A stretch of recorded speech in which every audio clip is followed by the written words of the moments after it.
아침에는 주님의 사랑으로 우리를 채워주시고 평생토록 우리가 기뻐하고 즐거워하게 해주십시오. 우리를 괴롭게 하신 날수만큼, 우리가 재난을 당한 횟수만큼 우리에게 즐거움을 주십시오. 주님의 종들에게 주님께서 하신 일을 드러내 주시고 그 자손에게는 주님의 영광을 나타내 주십시오. 주 우리 하나님, 우리에게 은총을 베푸셔서 우리의 손으로 하는 일이 견실하게 하여 주십시오. 우리의 손으로 하는 일이 견실하게 하여 주십시오. 아멘.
교동문 36번 시편 90편의 말씀입니다.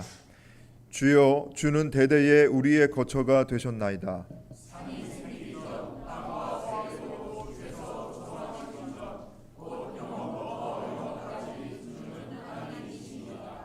주께서 사람을 티끌로 돌아가게 하시고 말씀하시기를 너희 인생들은 돌아가라 하셨사오니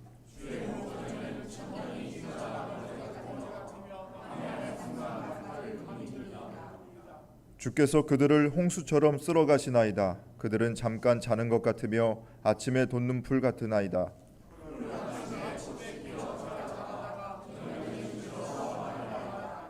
우리는 주의 노에 소멸되며 주의 분내심에 놀라나이다.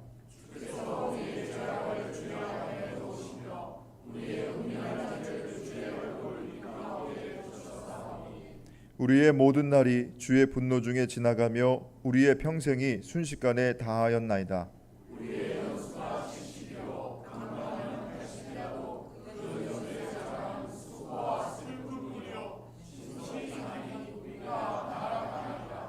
누가 주의 노여움의 능력을 알며 누가 주의 진노의 두려움을 알리이까?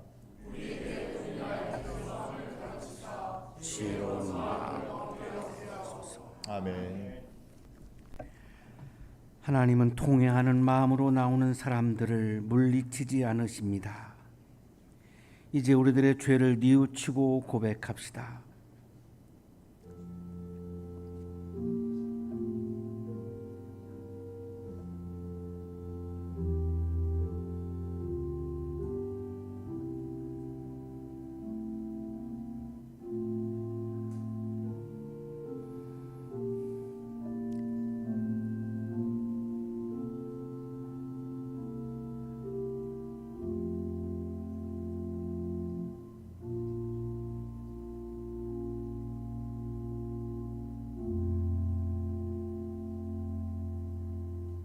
우리가 우리 죄를 자백하면 하나님은 신실하시고 의로우신 분이셔서 우리 죄를 용서하시고 모든 불의에서 우리를 깨끗하게 해 주실 것입니다.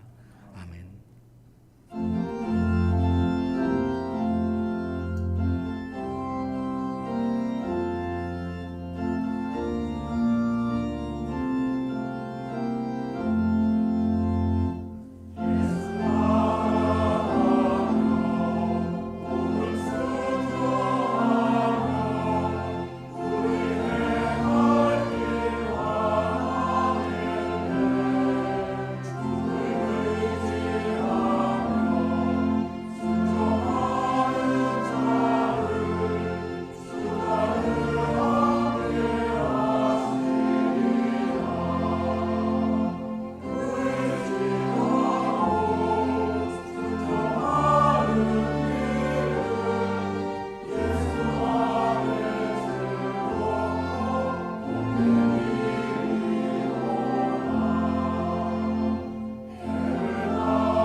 잃어버린 한 자녀를 찾기까지 쉬지 않으시는 하나님, 예배로 모인 저희 마음의 중심이 주님께만 향하고 주님께만 영광 돌리기를 원합니다. 주님의 선한 뜻으로 죄인된 저희들을 위하여 예수님께서 십자가에서 죽으시고 부활하심을 기억하고 그 은혜를 깨달아 살게 하소서. 많은 이들이 모이는 한양대학교에 예배와 기도의 공동체를 세우심에 감사드립니다. 저희에게 먼저 보이신 구원의 감격으로 함께하는 이웃들에게도 기쁜 소식을 전하며 행함과 진실함으로 사랑을 전하게 하소서. 이 땅의 아픔과 고통 속에 있는 이들을 위하여 기도합니다. 많은 나라에서 정쟁이 그치지 않고 사회 갈등이 커져만 가는 모습을 봅니다. 죄악이 가득한 세상 속에서 소외받고 핍박받는 이들을 구하여 주시고 그리스도인들이 깨어서 주님이 다시 오실 때까지 주님의 사랑으로 빛과 소금의 역할을 감당하게 하소서. 쌀쌀해지는 날씨 속에서 한 해의 끝이 다가옴을 느낍니다. 남은 교회의 사역들이 하나님 나라를 세우는 일에 쓰임받게 하시고 섬기는 일꾼들에게 지혜와 사랑이 넘치게 하소서. 무엇보다 교회가 하나 되어 그 교회 사역들 가운데 함께 힘쓰고 서로의 연약함을 돕는 일을 감당하게 하소서. 한양대학교의 공동체가 함께 모여 드리는 예배의 모든 순간이 주님께 온전히 영광 돌리고 기도하며 찬양 드리는 예배자의 모임이 되기를 간구합니다.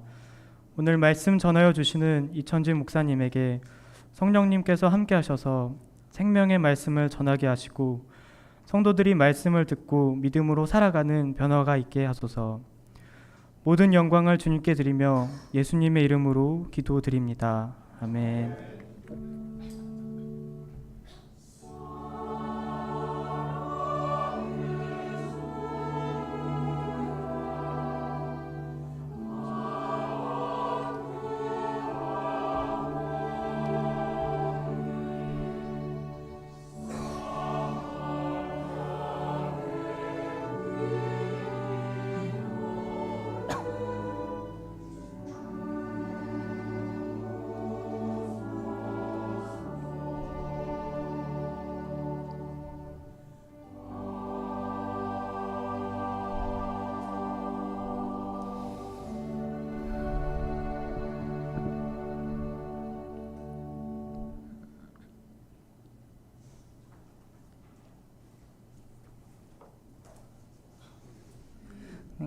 마가복음 10장 17절에서 31절까지 말씀입니다.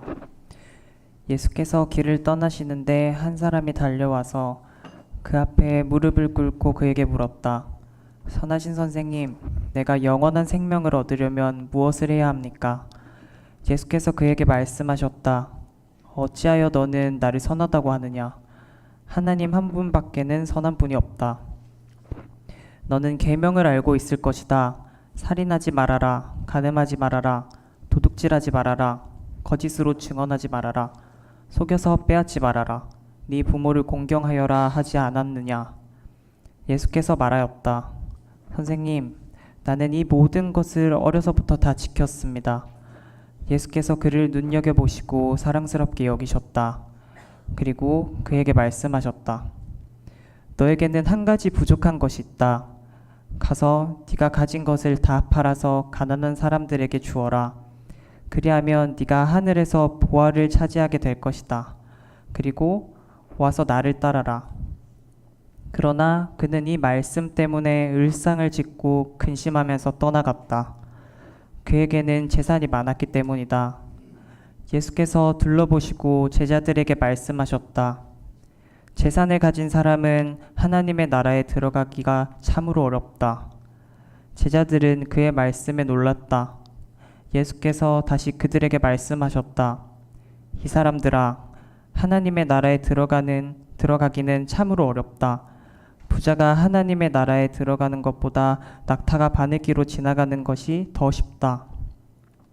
제자들은 더욱 놀라서 그렇다면 누가 구원을 받을 수 있겠는가 하고 서로 말하였다. 예수께서 그들을 눈여겨보시고 말씀하셨다. 사람에게는 불가능하나 하나님께는 그렇지 않다. 하나님께는 모든 일이 가능하다.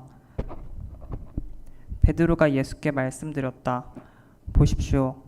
우리는 모든 것을 버리고 선생님을 따라왔습니다. 예수께서 말씀하셨다. 내가 진정으로 너희에게 말한다. 나를 위하여 또 복음을 위하여 집이나 형제나 자매나 어머니나 아버지나 자녀나 논밭을 버린 사람은 지금 이 세상에서는 박해도 받겠지만 집과 형제와 자매와 어머니와 자녀와 논밭을 100배나 받을 것이고 오는 세상에서는 영원한 생명을 받을 것이다. 그러나 첫째가 꼴찌가 되고 꼴찌가 첫째가 되는 사람이 많을 것이다. 복음서의 말씀입니다.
은혜로운 찬양해 주신 성가대원들에게 다시 한번 감사의 박수하겠습니다.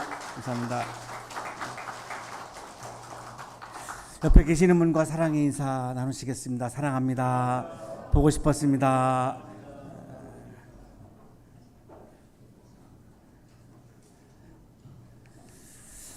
성서는 구원에 대해서 매우 폭넓게 말씀하고 있습니다.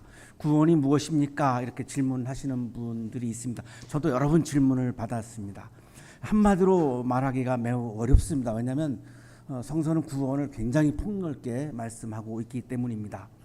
신약수석가 마커스 보그는 그리스도교 신앙을 말하다라고 하는 저서를 통해서 성서학자답게 성서가 말씀하는 구원을 우리들에게 설명을 해주고 있습니다. 첫째, 토라인 출애굽기에 나오는 구원은 정치적, 경제적, 종교적 속박으로부터의 해방을 구원이라고 말씀하고 있습니다. 이집트 사람들의 소나기 위해서 구원하셨고, 이렇게 구원이라고 하는 단어가 나옵니다. 이집트의 속박으로부터 해방된 것을 구원이라고 분명히 말씀하고 있습니다. 이 구원은 미래 세계에서의 구원이 아니고, 죽은 다음에 천당 가는 구원이 아니고, 이 세상에서, 우리가 현세에서 살고 있는 이 세상에서의 구원을 말씀하고 있습니다.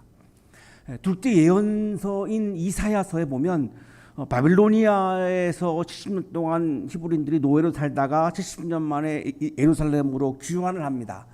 이 귀양살이로부터 귀환하는 것을 구원이라고 말씀합니다. 세 번째 성문서인 시편에서는 위험으로부터의 구출을 구원이라고 말씀합니다. 돌아와 주십시오. 주님 내 생명을 건져 주십시오. 주님의 자비로우심으로 나를 구원하여 주십시오.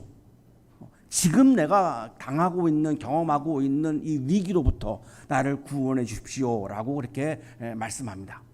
복음서로 가면 눈먼에서 눈뜸으로의 변화를 구원이라고 말씀합니다. 가거라 내 믿음이 너를 구원하였다. 그러자 그 눈먼 사람은 곧 다시 보게 되었다. 바디메오의 사건인데요. 바디메오가 눈을 멀었다가 눈을 뜨게 되는데 이거를 내 믿음이 너를 구원하였다. 구원이라고 말씀을 합니다. 다섯째, 죽음에서 생명으로의 변화를 구원이라고 말씀합니다. 여러분 잘 알고 계시는 나사로 사건입니다. 죽었던 사람이 나왔다. 이거를 구원이라고 말씀하고요. 여섯째, 병약함에서 건강함으로의 변화를 구원이라고 말씀합니다. 12년 동안 하혈했던 여성이죠. 따라 내 믿음이 너를 구원하였다. 안심하고 가거라. 그리고 이 병에서 벗어나서 건강하여라. 건강을 회복하는 것, 치유되는 것을 구원이라고 말씀하고 있습니다. 그 외에도 일곱 번째, 두려움에서 확신으로 변환하는 것, 불의에서 정의로 변환하는 것, 폭력에서 정의로 변화하는 것을 구원이라고 성서는 분명하게 말씀을 하고 있습니다. 마커스 보그는 개인과 이 세상의 변화를 구원이다 이렇게 마지막으로 요약을 하면서 맨 마지막에 이분이 강조하는 것은 성서는 우리가 살고 있는 이 현세에서의 구원도 말씀하고 있고 죽음 이후의 미래 세계에서의 구원도 말씀하고 있다. 그러나 성서는 미래적 구원보다는 현재적 구원을 훨씬 더 많이 말씀하고 있다. 우리가 지금 9가지를 보았습니다만 다 현재적 구원입니다. 그래서 그리스도인들을 향해서 마커스 보그는 현재적 구원도 믿고 미래적 구원도 믿어라. 그러나 현재적 구원을 너무나 우리는 소홀히 하고 있다. 소홀히 하지 말아라. 지금 내가 살고 있는 죽기 전에 이 세상에서 나는 구원을 경험할 수 있다. 구원의 기쁨을 경험할 수 있다를 매우 강조하면서 글을 마치고 있습니다. 오늘의 성서일과 본문은 누가 구원을 받을 수 있는가라고 하는 주제입니다. 지난주에는 누가 하나님 나라에 들어갈 수 있는가라고 하는 주제였고 오늘은 누가 구원을 받을 수 있는가, 우리 기독교인들에게 매우 중요한 주제입니다. 그냥 우리가 그동안 쉽게 상식적으로 알고 있는 거를 좀 내려놨으면 좋겠는데요. 우리 오늘 본문에서의 이렇게 누가 구원을 받는다고 예수님이 말씀하시기 때문에 오늘 본문 안에서 우리가 집중을 할 필요가 있기 때문에 누가 구원받는다, 예수 믿으면 구원받는다라고 우리가 상식적으로 생각을 하는데 오늘 본문은 그렇게 말씀하지 않습니다. 그래서 오늘 본문에 함께 집중을 하려고 합니다. 한 사람이 예수님께 달려와가지고 무릎을 꿇고 질문을 합니다. 선하신 선생님, 내가 영원한 생명을 얻으려면 무엇을 해야 합니까?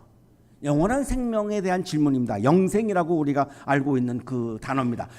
영원한 생명을 얻으려면 내가 무엇을 해야 합니까? 이 사람은 22절에 의하면 굉장히 재산이 많은 부자입니다.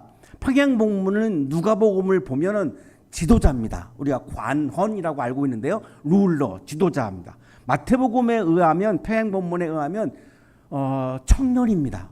합치면 부자, 청년, 지도자입니다. 굉장히 젊은 나이에 성공을 한 거죠. 굉장히 재산이 많은 부자이고요. 그리고 뭐 공무원과 같은 그런 관원의 위치에 있는 굉장히 안정적인 직업을 가지고 있는 젊은 부자 청년이 어느 날 예수님께 와서 질문을 한 겁니다. 내가 어떻게 하면 영생을 얻을 수 있습니까? 라고 질문한 거죠. 왜 이 부자 청년은 영생에 대한 질문을 할까요? 굉장히 재산이 많은데 물질로 채워지지 않는 부분이 있었던 겁니다. 그냥 물질이 다 나의 삶을 해결해주고 나의 모든 기쁨과 행복을 해결해주면 좋겠는데 그렇지 않았던 거죠. 그래서 영원한 생명에 대해서 질문합니다. 아마도 죽지 않고 영원히 사는 길에 대해서 질문한 것으로 보입니다. 왜냐하면 많은 물질을 놓고 죽는 것이 너무나 허무한 거죠. 이렇게 많은 물질을 놓고 내가 죽는다라고 하는 건 너무나 그동안 애써서 벌었던 것이 너무나 허무합니다. 그래서 죽지 않는 길에 대해서 질문한 것으로 보입니다. 자, 이 대답, 예수님의 대답은 계명을 지켜라 합니다. 10계명 중에서 몇 가지를 이렇게 예를 들어서 뽑아서 지금 말씀을 하는데요. 네가 영원한 생명을 얻고 싶으냐? 그러면 계명을 지켜라 이렇게 말씀합니다. 우리의 상식하고는 다르죠. 영원한 생명을 얻으려면 우리는 예수님을 믿어야 된다라고 우리가 알고 있는데 예수님의 대답은 계명을 지켜라 이렇게 말씀하죠. 그랬더니 이 젊은 부자 청년의 대답은 나는 어릴 때부터 잘 다 지켰습니다. 굉장히 유대인으로서 계명을 잘 지켰던 아주 모범적인 사람인 것이 틀림이 없습니다. 쿰란 종파에서도 확실한 구원의 길은 말씀, 계명을 지키는 것이다라고 하는 엄격한 토라주의를 강조하고 있습니다. 그래서 이 젊은 부자 청년은 굉장히 계명을 지키는 것을 중요하게 여겼고 어려서부터 계명을 잘 지켰기 때문에 자신만만하게 말씀하는 거죠. 아, 그렇습니까? 그럼 나는 계명을 다 잘 지켰습니다. 이때 예수님이 그 젊은 부자 청년을 눈여겨보시고 사랑스럽게 여기십니다. 자, 이 젊은 부자 청년은 예수를 믿은 사람이 아니죠. 예수님을 영접한 사람도 아닙니다. 그러나 이 예수님은 이 사람을, 이 부자 청년을 눈여겨보시고 사랑스럽게 보십니다. 예수님이 사람을 대하는 자세를 우리들에게 굉장히 보여주고 있는데요. 예수님은 사람을 혐오와 정죄의 관계로 보지 않으십니다. 연민과 사랑의 관계로 사람을 보십니다. 우리가 사람을 어떤 관점으로 보느냐, 어떤 톤으로 보느냐가 살면서 매우 중요한데 지금 여기 보면 예수님은 정죄하고 이렇게 혐오하고 배제하는 눈빛으로 사람을 보지 않으십니다. 굉장히 연민의 마음으로 사랑의 마음으로 사람을 보고 계시죠. 눈여겨보시고 사랑스럽게 여기셨다. 그리고 말씀합니다. 너에게 한 가지 부족한 것이 있다. 아직 네가 지키지 못한 계명이 있다. 계명을 다 지켰다고? 그래, 10계명은 다 지킨 것 같은데 그러나 지키지 못한 계명이 있다. 이 지키지 못한 계명을 드디어 예수님이 말씀하십니다. 매우 21절이 중요한 본문이죠. 가서 내가 가진 것을 다 팔아서 가난한 사람들에게 주어라.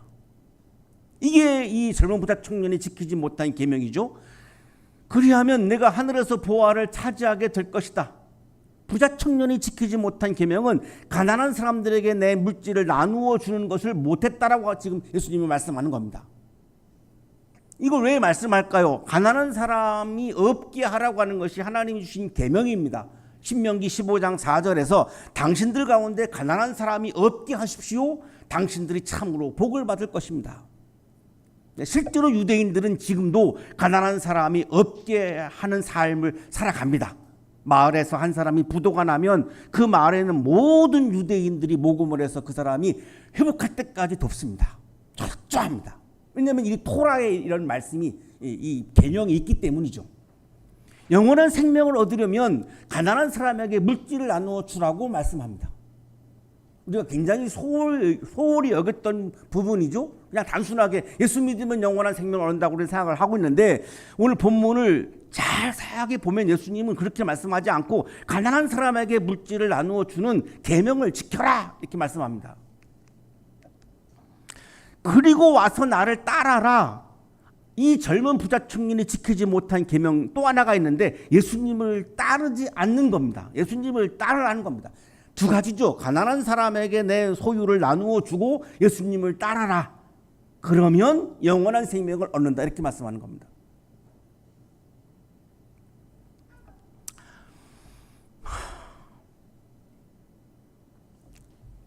이거를 그냥 아주 단순하게 예수 믿으면은 내가 구원받는다. 내가 예수를 믿으면 그냥 영생을 얻는다. 우리의 행위는 아무런 관계도 없다. 이렇게 몰고 왔습니다. 어마어마한 오해죠. 지금 예수님이 분명히 말씀하시죠. 영원한 생명을 얻으려면 가난한 사람에게 내 소유를 나누어 주어라. 그리고 나를 따라라. 다 행위입니다. 다 행위죠. 어떻게 행위가 무관하다고 그렇게 말할 수 있을까요? 예수님이 이렇게 말씀하셨는데요. 다 행위입니다. 예수님을 따르는 것도 행위고 가난한 사람에게 내 소유를 나눠주는 것도 행위입니다. 그랬더니 젊은 부자 청년이 울상을 지으면서 근심하면서 떠나갑니다. 이유는 재산이 많았기 때문이다. 이렇게 말씀하죠. 젊은 부자 청년은 재산이 많아요. 그러니까 가난한 사람들에게 나누어 주는 게 쉽지 않죠. 내가 정말로 내가 뼈빠지게 일해가지고 내가 모은 거를 나눠준다? 쉽지 않죠. 쉽지 않습니다. 누구도 이 사람에게 돌을 던질 수 없습니다. 쉽지 않습니다. 당연히 쉽지 않죠. 물질에 대한 믿음이 있기 때문에 예수님을 따르는 것도 쉽지 않습니다. 물질로 해결되는 일들을 너무나 많이 경험했기 때문에 내가 예수님을 신뢰하고 예수님을 의지하고 내가 예수님을 따르는 것이 그렇게 절실하게 필요하게 느껴지지 않습니다. 그러니까 이 젊은 부자 청년이 가난한 사람들에게 나누어 주어라. 나를 따라라. 이 말씀을 받아들이기가 너무나 어렵습니다. 왜? 부자이니까. 그래서 결국은 이거를 받아들이지 못하고 예수님을 떠나간 겁니다. 이 사람이 떠난 다음에 예수님이 이제 제자들하고 남아 있습니다. 제자들한테 이렇게 말씀합니다. 재산을 가진 사람은 하나님 나라에 들어가기가 참으로 어렵다. 너희들이 지금 보았지 않느냐? 부자는 하나님 나라에 들어가는 게 어렵다. 우리가 주목해야 할 것이 있습니다. 영원한 생명을 얻으려면이라고 시작했던 이 본문이 이 예수님에게 와서는 이 젊은 부자 청년은 어떻게 하면 영원한 생명, 영생을 얻습니까? 라고 질문했는데 예수님은 23절에 와서 영원한 생명을 얻는 것을 다르게 또 표현하시는데 이게 뭐냐면 하나님 나라에 들어가기가 어렵다. 영원한 생명을 얻는 것은 하나님 나라에 들어가는 것이다 라고 말씀합니다.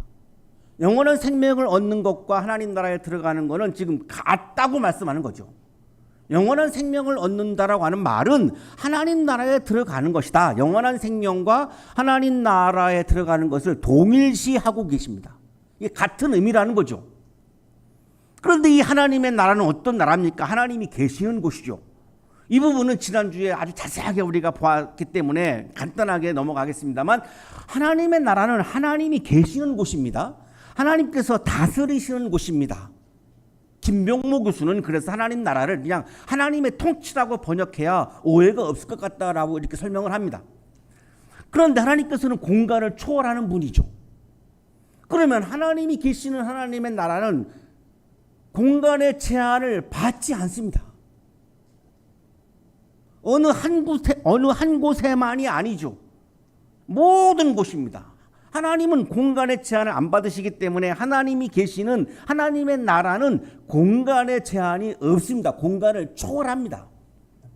그러니까 어디 특정한 공간이 아닌 거죠. 찬송가 438장 내 영혼의 은총이 뭐라고 하는 찬송가에 보면 주 예수와 동행하니 그 어디나 하늘나라라고 하는 가사가 나오는데 이 정확한 표현입니다. 주 예수와 동행하니 그 어디나 하늘나라. 하나님의 뜻이 다스리는 곳은 하나님이 계시는 이 곳은 어디나 하나님의 나라다라고 노래하죠. 그러면 하나님은 온 우주의 만유의 하나님이죠. 어디에든지 다 계시니까요. 특정한 어떤 공간을 말하는 것이 아니라 하나님이 다스리는 상태, 하나님이 계시는 상태를 의미하는 거죠. 또 하나님은 시간을 초월하시죠. 그러니까 하나님의 나라는 시간을 초월하는 나라입니다. 죽은 다음에 죽어서 천당 가는 것만 하나님 나라가 아니라 그것도 포함하고 우리가 살아있는 이 세상에서도 현세에서도 하나님의 나라가 존재하는 거죠. 현재에도 존재하고 미래에도 존재합니다. 왜냐하면 시간을 초월하는 하나님이기 때문에. 자, 예수님은 영생을 하나님의 나라에 들어가는 거라고 말씀하시면서 예수님의 강조점은 부자가 하나님 나라에 들어가기는 참으로 어렵다. 이것이 부족하셨는지 25절에 또 반복하세요. 부자가 하나님 나라에 들어가는 것보다 낙타가 바늘기로 지나가는 것이 더 쉽다. 낙타가 굉장히 크죠. 근데 그 낙타가 바늘기로 들어가는 것보다 더 어려운 게 부자가 하나님 나라에 들어가는 것이다. 이렇게 말씀합니다. 왜 그럴까요? 부자가 가난한 사람들에게 내 소유를 나누어 주고 예수님을 따라야 영원한 생명을 얻을 수 있고 하나님 나라에 들어갈 수 있는데, 부자는 너무나 어렵게 힘들게 그 재산을 모았기 때문에 그것을 가난한 사람들에게 나누어 주는 것이 쉽지 않습니다. 매우 어렵습니다. 또 물질에 대한 힘을 다 경험했기 때문에 예수님을 따르는 것이 쉽지 않습니다. 물질의 이 파워를 경험했고 물질을 의지하는 마음이 너무나 강하기 때문에 예수님을 의지하고 신뢰하고 예수님을 따르는 마음이 이렇게 우러나오기가 어려운 겁니다. 예수님이 이 말씀을 하는 거죠. 그래서 부자가 하나님 나라에 들어가는 건 너무나 어렵다.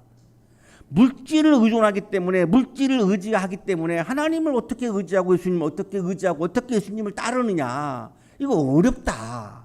물질과 부 자체가 문제라는 말씀이 아닙니다. 예수님을 따르지 못하는 게 문제라는 거죠. 근데 왜 못 따르느냐? 물질 때문에 못 따를 수 있다는 겁니다.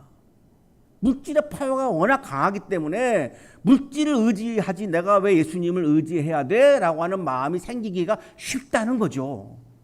굉장히 추상적인 표현이 아니라 아주 구체적인 표현입니다. 그랬더니 제자들의 반응은, 그렇다면 누가 구원을 받을 수 있겠는가? 부자들은 물질을 어렵게 모았기 때문에 가난한 사람들에게 나누어 주기 어렵고, 가난한 사람들은 가지고 있는 것이 워낙 없기 때문에 나누기가 어렵고, 자, 그러면 누가 가난한 사람들에게 내 소유를 나누어 주고, 그럼 누가 구원을 받을 수 있는가 주목해야 되는데요. 젊은 부자 청년은 영원한 생명을 얻을 수 있습니까? 라고 말했는데 예수님은 그것을 하나님 나라에 들어간다라고 표현을 바꾸셨어요. 제자들은 또 바꿉니다. 이거를 구원을 받을 수 있는가, 구원으로 또 옮깁니다. 자, 이게 다 같은 의미입니다. 영원한 생명을 얻는 것, 하나님 나라에 들어가는 것, 구원을 받는 것, 이게 다 동의어입니다. 이게 같은 의미입니다. 내가 어떻게 하면 영생을 얻을 수 있을까? 내가 어떻게 하면 하나님 나라에 들어갈 수 있을까? 내가 어떻게 하면 구원을 받을 수 있을까? 이게 다 같은 의미입니다. 자, 그러나 분명히 말씀하셨죠. 영생을 얻으려면, 하나님 나라에 들어가려면, 구원을 받으려면 예수님 분명히 말씀하셨죠. 가난한 사람들에게 물질을 나누어 주어라. 그리고 예수님을 따라라. 이렇게 분명히 말씀했습니다. 이건 뭐 어떤 이론도 없습니다. 어떤 문제 제기도 할 수 없습니다. 예수님의 그냥 말씀입니다. 해석이 아니고 예수님이 그냥 오리지널 예수님의 말씀입니다. 이거를 부정하는 거는 예수님을 부정하는 거죠. 그러니까 누가 구원받을 수 있습니까? 아무도 없지요. 물질을 나누는 게 쉽지 않잖아요. 예수님을 따르는 게 쉽지 않잖아요. 그럼 누가 구원을 받습니까? 없잖아요. 이렇게 제자들이 말하니까 예수님의 답변입니다. 사람에게는 불가능하지만 하나님께서는 모든 일이 가능하다. 그래, 구원을 받는 게 불가능해 보이지. 가난한 사람들에게 나누어 주는 게 불가능할 수 있지. 예수님을 따르는 게 불가능할 수 있지. 그래, 맞아.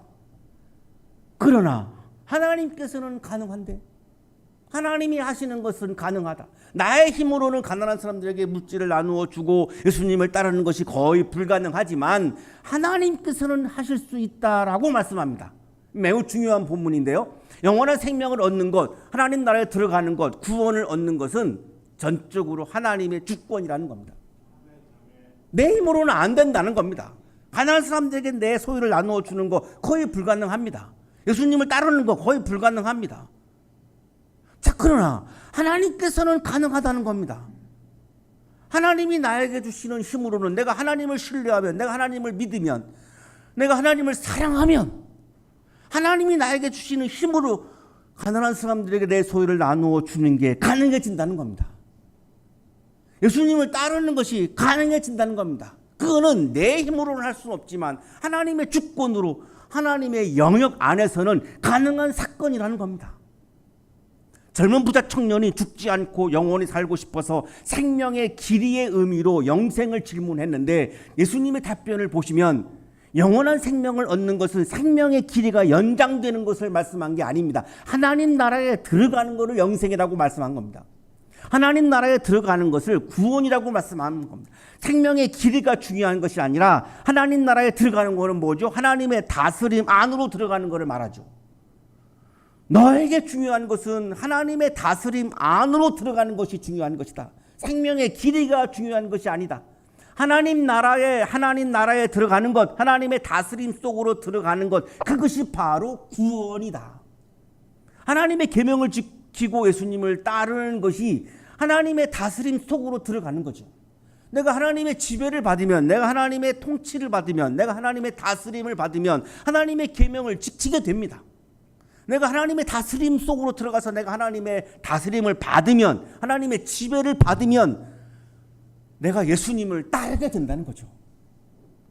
그게 안 되는 이유는 내가 하나님의 다스림 속으로 들어가지 않고 내가 내 삶을 내가 컨트롤하고 내가 다 좌우하고 내가 다 결정하고 내 마음대로 하려고 하니까 하나님의 다스림 속으로 들어갈 수가 없습니다. 하나님 다스림 속으로 들어가지 못하면 인간적으로 내가 그렇게 뼈 빠지게 해서 내가 모은 소유를 가난한 사람들에게 나누어준다. 불가능합니다. 나에게 권력을 주고 나에게 물질을 주고 하는 사람을 내가 따라야 내가 성공도 하고 출세를 하지, 예수님을 따른다고 해서 나에게 무슨 출세가 있고 나에게 무슨 성공이 있겠습니까? 현대인들이 어떻게 예수님을 따르겠습니까? 불가능하다는 겁니다.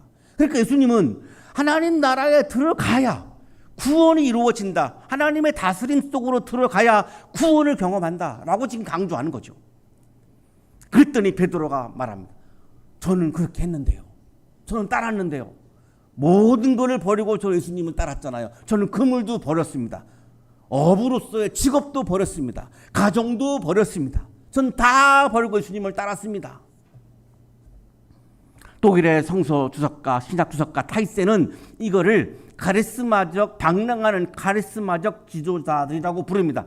이 사람들은, 이 제자들은 집과 가정과 소유와 직업을 다 버리고 예수님을 따른 사람들입니다. 집을 버렸고 가정을 버렸고 소유를, 그물을 버렸고 직업, 어부를 버렸죠. 불가능하지 않았다라고 하는 겁니다. 다 버렸습니다. 그리고 예수님을 따랐습니다. 동화가 아닙니다. 베드로가 실제 인물이고 그렇게 했죠. 그러니까 불가능한 건 아니죠. 어려운 거죠. 우리에게는 거의 불가능합니다. 왜냐하면 우리는 지금 직접적으로 예수님을 따를 수 있는 상황이 아니기 때문에 집을 어떻게 버립니까? 우리 청년들은 집을 버리면 가출입니다. 버리시면 안 되죠.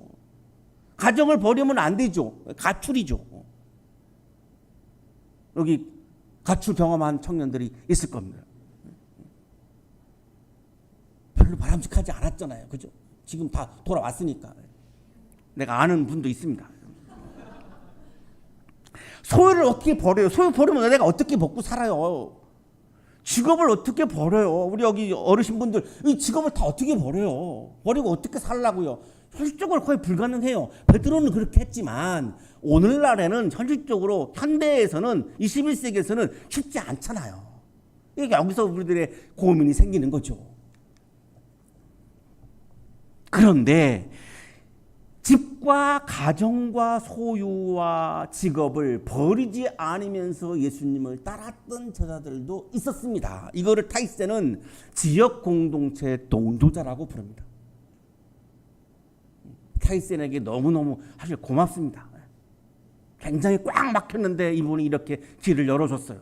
집과 가정과 소유와 직업을 버리지 않으면서 예수님을 따를 수 있다는 겁니다. 어떻게? 복음을 위해서 소유물과 가족에 너무 집착하지 않으면서, 거기에 너무 혈안이 되지 않으면서, 전부는 아니지만 최선을 다해서 내가 가난한 사람들에게 내 소유를 나누어 주고,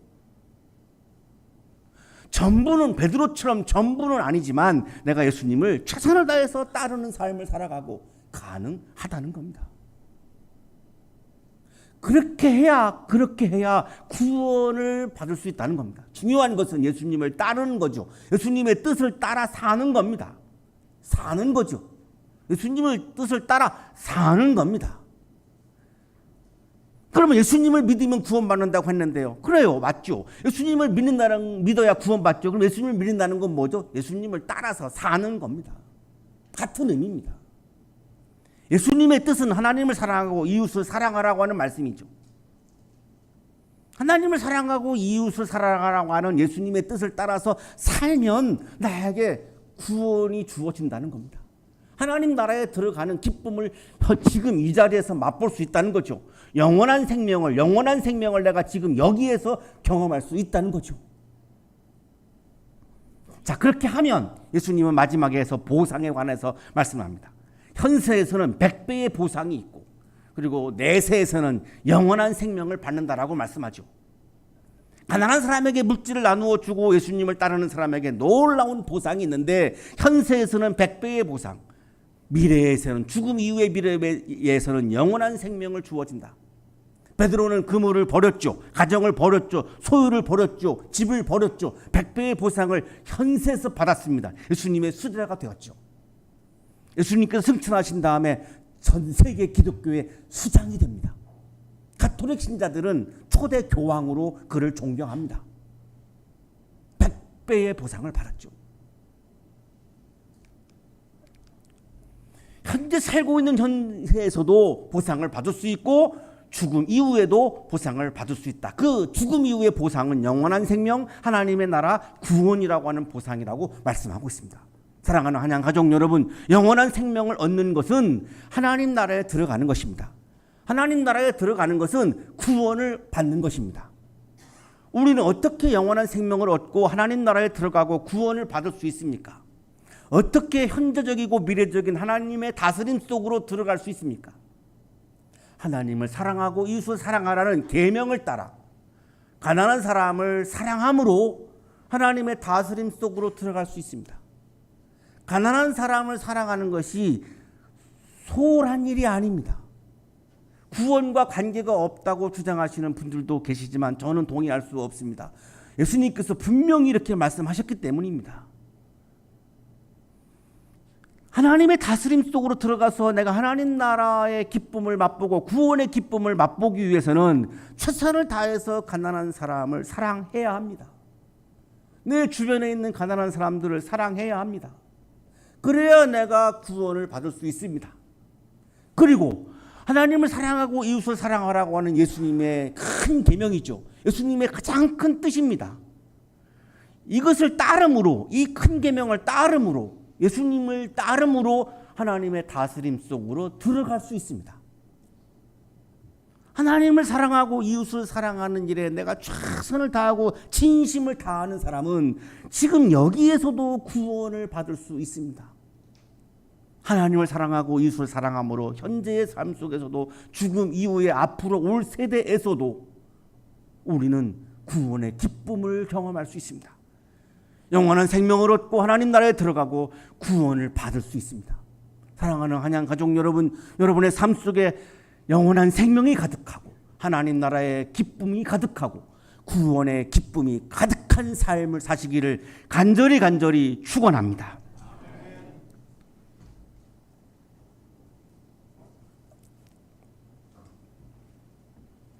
그리스도인으로 살고 있지만 영원한 생명을 경험하지 못하고 하나님의 나라를 경험하지 못하고 구원을 경험하지 못하며 살 때가 많이 있음을 고백합니다. 주님 우리들에게 믿음을 주셔서 가난한 사람들을 사랑하고 예수님의 뜻을 따라 하나님을 사랑하고 이웃을 사랑함으로 오늘 이 시간에도 영원한 생명을 경험하고 하나님의 나라를 경험하고 구원을 경험하여 그 넘치는 기쁨으로 아픔과 절망을 그리고 슬픔과 절망을 이기며 살게 하여 주옵소서. 예수 그리스도의 이름으로 기도하옵나이다. 아멘.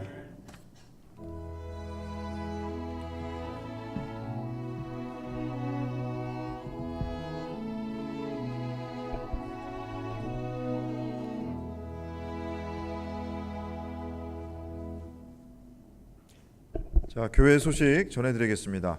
자, 오늘은 창조절 7째 주일입니다. 다음 주일은 창조절 8째 주일로 해당 성서일과 본문은 욥기 38장 1절에서 7절, 34절에서 41절까지의 말씀입니다.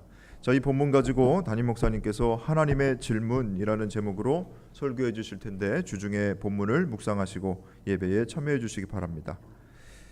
자, 오늘 렉시오 디비나 거룩한 독서 모임은 바자회 준비 관계로 모이지 않습니다. 청년교회 모임은 예배 후에 친교실에서 모이도록 하겠습니다. 자, 여선교회와 재무부가 주관하는 2024년 사랑 나눔 바자회가 다음 주 10월 22일 화요일에 한양플라자 앞에 광장에서 진행합니다. 바자회를 위한 물품을 현재 저희가 후원받고 있습니다. 우리 교우 여러분께서 많은 관심 가지고 기도하면서 동참해 주시기 바랍니다. 자, 지난번 광고 드린 바와 같이 한양대학교 총동문회에서 준비한 투게더 한양 특별 공연 행사가 10월 18일 이번 주 금요일 오후 4시부터 6시까지 진행됩니다. 전 KBS 앵커였던 최원영 아나운서와 백지영 씨, 알리 라포엠 등이 출연하는 본 공연에 우리 교우 여러분들도 많은 관심 가지고 참석해 주시기를 부탁드리겠습니다. 그리고 아울러서 한양대학교 발전에 늘 애써주시는 우리 총동문회와 대회 준비로 수고하시는 총동문회장 신동우 성도님 위해서도 많은 기도를 부탁을 드립니다. 자, 교우 소식 전해드리겠습니다. 지난달 9월 27일 우리 반병률 김보희 성도님의 손녀가 태어났습니다. 아기의 이름이 반 앨리스, 아주 귀엽게 생겼는데 손녀가 이렇게 태어났습니다. 우리 갓 태어난 생명과 산모의 건강 그리고 또 그 가정을 위해서 우리 교우 여러분들 함께 축하해 주시고 또 기도해 주시기를 부탁드리겠습니다. 우리 축하의 박수 한번 보내드릴까요? 축하드립니다. 네. 자, 그리고 오늘 우리 교회 예배당에 새로 나온 분들을 소개해 드리겠습니다. 우리 청년교회 이재형 청년이 인도했는데 두 분을 모시고 나왔네요. 먼저 한양대학교 경영학과 4학년에 재학 중인 우리 박시호님, 앞에 계신데 오늘 같이 나오셨습니다.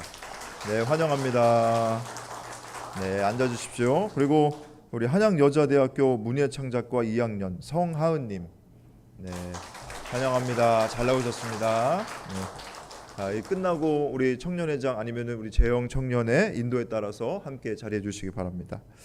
자, 그리고 성서일과 교회력 10월 예배 안내 여러분 가지고 계신 주보를 참조하시면 되겠습니다. 이상 교회 소식 알려드렸습니다.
거룩하신 주님, 우리가 연약하고 부족하지만 오늘 말씀을 통하여 우리에게 믿음을 주셔서 가난한 사람을 사랑하고 예수님을 따르는 영적인 힘을 부어 주셔서 감사합니다.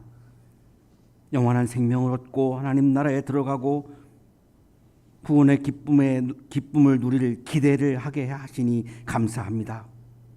어렵지만 힘들지만 주님이 주시는 힘으로 최선을 다하여 가난한 사람들을 사랑하고 예수님을 따르는 아름다운 신앙인의 삶을 살게 하여 주옵소서.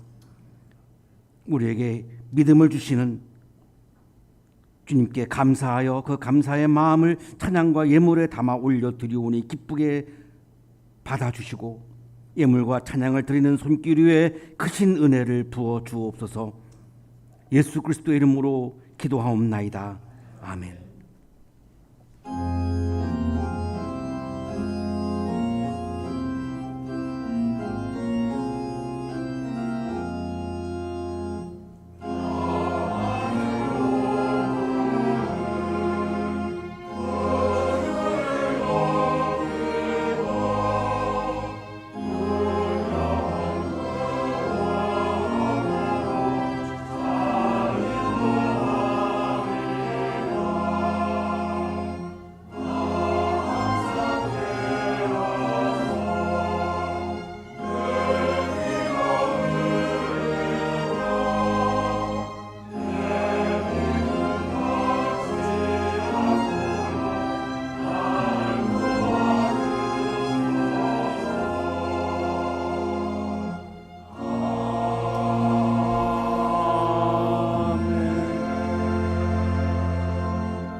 이제는 하나밖에 없는 생명까지도 아낌없이 사랑으로 나누어 주시는 예수 그리스도의 은혜와 오늘도 말씀을 주시는 하나님의 사랑하심과 생명의 기운을 주시는 성령의 역사하심이 주님의 말씀을 따라 가난한 사람들을 사랑하고 최선을 다하여 주님의 뜻을 따라 하나님의 다스림 속에서 살아갈 것을 다짐하고 또 다짐하며 세상을 향하여 힘차게 나아가는 우리 모든 한양 가족들의 삶 속에 지금부터 영원토록 함께 하시기를 간절히 축원하옵나이다. 아멘.